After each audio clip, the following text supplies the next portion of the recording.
حال ہے؟ ٹھیک ہیں؟ ہمارا آپ کو پتہ ہے کہ جیسے محرم کا چاند نکل آیا ہے اور اسلامی مہینے کے ساتھ ہی ہماری زندگیوں کا دار و مدار شروع ہو گیا ہے، کیونکہ ہمارا جو مہینہ ہے، ہمارا جو سال شروع ہوتا ہے وہ اسلامی مہینے کا سال محرم سے شروع ہوتا ہے۔ اب آپ دیکھیں اس مہینے میں جو شروع ہوتا ہے یہ سال، تو اب دیکھیں سب سے آخری مہینے میں جیسے ذی الحج کے مہینے میں بھی اللہ تبارک و تعالیٰ نے نبی کے بیٹے کی قربانی چاہی، دین کو سلامت رکھنے کے لیے اور لوگوں کو اس آزمائش میں ڈالنے کے لیے کہ آیا لوگ میرے سے کتنی محبت کرتے ہیں اور لوگ میری کتنی فرما برداری کرتے ہیں اور میرے نبی میرے کتنی بات پر پورا اترتے ہیں۔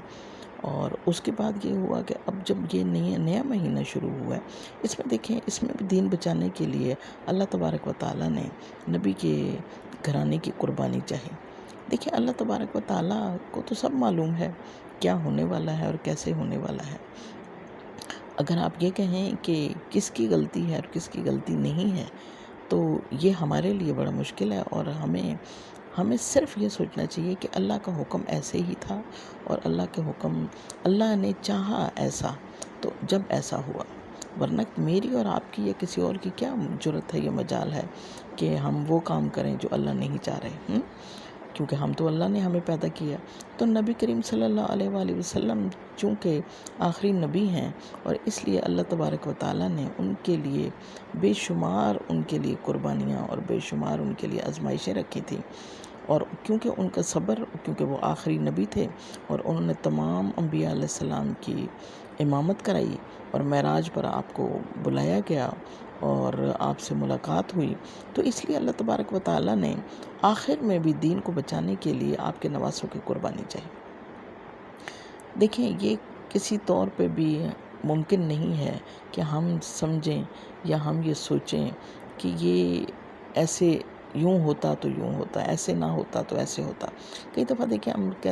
ہمارے گھر والے، عزیز و اقارب، رشتہ دار بالکل ٹھیک ٹھاک ہمارے پاس سے جاتے ہیں اور وہ واپس نہیں آتے، ایکسیڈنٹ ہو گیا، کچھ بھی حادثہ ہو گیا تو اللہ کو پیارے ہو جاتے ہیں۔ اب اس میں ہم کہیں کہ ہم اس کو نہ بھیجتے، کیونکہ قرآن مجید میں اللہ تبارک و تعالیٰ نے فرمایا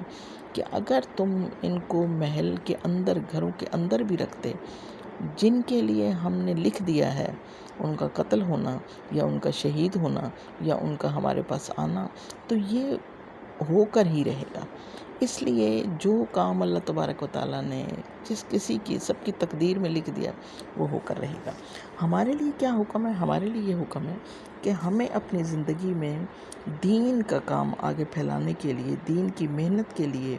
ہمیں اس کام کو کرنا چاہیے، کیونکہ دیکھیں دین کی محنت ہی سب انبیاء نے اور تمام لوگوں نے شروع کی۔ دیکھیں جب سب سے پہلے دین کا کام شروع ہوا تو سب سے پہلے حضرت ابوبکر صدیق نے قبول کیا اسلام، حضرت خدیجہ نے اسلام قبول کیا اور حضرت علی نے قبول کیا، کیونکہ یہ تین چیزیں، یہ تین ہی لوگ جو ہیں دین کا کام آپ کے ساتھ مل کر کر سکتے ہیں۔ ایک تو آپ کے بچے، آپ کی بیوی اور آپ خود، یا آپ کے عزیز و اقارب، آپ کے دوست احباب۔ اسی لیے ہمیں چاہیے کہ ہم اس مہینے میں یہ سوچیں کہ ہمیں دین کے لیے کیا کچھ کرنا ہے۔ ہمیں دین کے لیے اللہ تبارک و تعالیٰ اگر قبول فرما لے تو یہ سب سے بڑی ہماری خوش قسمتی ہوگی۔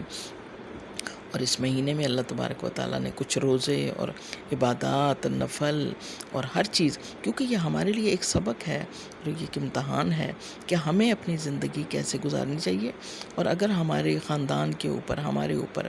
دین کی وجہ سے کوئی پریشانی یا کچھ آزمائش آتی ہے تو ہمیں اس سے کیسے نبر آزما ہونا چاہیے۔